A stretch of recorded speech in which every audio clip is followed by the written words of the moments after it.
What's happening now is that they are trying to take part of Al-Haram al-Sharif.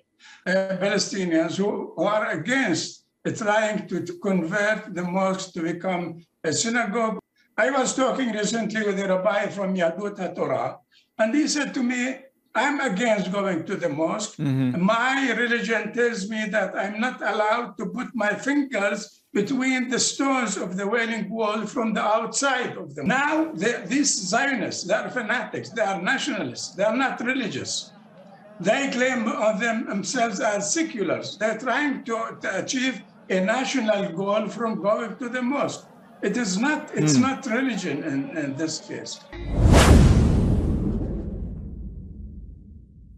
Well, I must be frank with you. I don't think that the Palestinian leadership has any control over what is happening inside the old city of Jerusalem and what's happening inside the mosque, and not any other political movement, not Hamas, not Jihad, not anyone else. It is a spontaneous reaction of the people.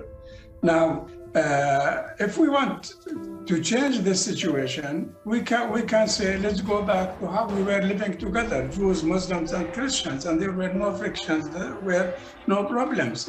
But as I said earlier, they are trying to change the situation. There was a time when there was a court verdict saying that Jews can go to the mosque, but the police will decide if they can go or not, depending on the public order.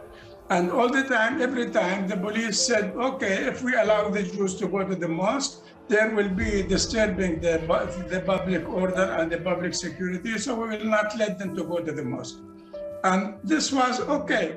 They were not coming to the mosque and there were no troubles. Now we see the police escorting them, and we see the police trying to evacuate the mosque from the Muslim prayers in order to bring the Israelis to pray inside the yards of the mosque, which are, from an Islamic point of view, they are part of the mosque. Because from our point of view, the mosque is not only the built area, but it's all the courtyards, which we call them masatib and arwiqa around the mosque. All these are one compound, all these are the mosque. If the Israeli government would stop these fanatics, and look, our problem is not with the Jewish religion.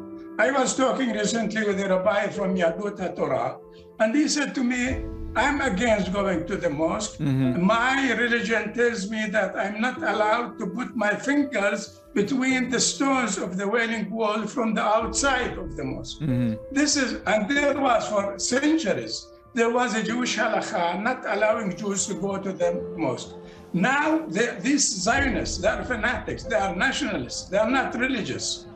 They claim of themselves as seculars. They're trying to achieve a national goal from going to the mosque. It is not, it's not religion in this case.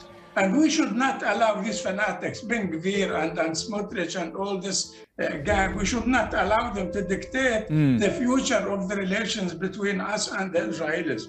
There is a very fragile situation. We should try to avoid any clashes, to avoid any bloodshed, and try to seek ways how we can find a breakthrough towards a solution which make us live together side by side.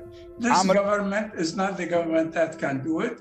And unfortunately, we see that the right wing is all the time having more influence and more power.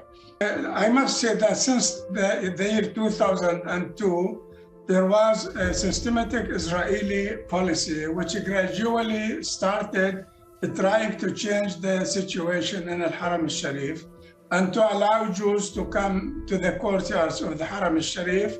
And then later in the recent years, they were allowing them to pray and to have religious ceremonies. This policy is actually like playing with a time bomb. I don't agree with Nimrod that it is extremists on both sides.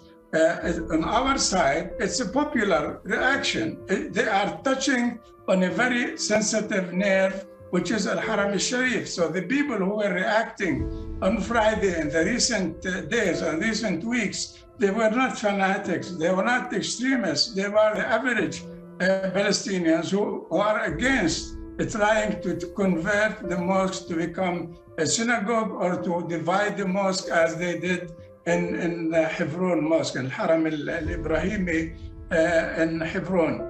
You asked what the leaders can do. I think the leaders should respect the status quo, which was agreed upon since the year 1854-55 during the Ottoman rule. And each religion has control over its sites. When it comes to the Wailing Wall, there is a rule by the court that the Israelis do not have control over the wall itself, but can pray in front of the wall. What happened in 1967 when Israel occupied East Jerusalem, they demolished the whole quarter, which is called Abu Middain quarter. It's a Moroccan neighborhood. It was demolished and it was turned to Esplanada in front of the Wailing Wall. So we in Camp David talks, we agree that the Jews will have control over the Wailing Wall and the area in front of the Wailing Wall, and they can practice the religious ceremonies there, and the Muslims will have control over Al-Haram al-Sharif. What's happening now is that they are trying to take part of Al-Haram al-Sharif. I think it's naive and stupid to think that they can change this situation. They can take part of inside the Haram al-Sharif. They can pray inside the Haram al-Sharif, and the Muslims will sit quiet and welcome these changes. The leaders must try to avoid any friction between Muslims and Jews, and should avoid converting this conflict from a national conflict between Palestinians under occupation and Israeli occupation to a conflict between religious fanatics.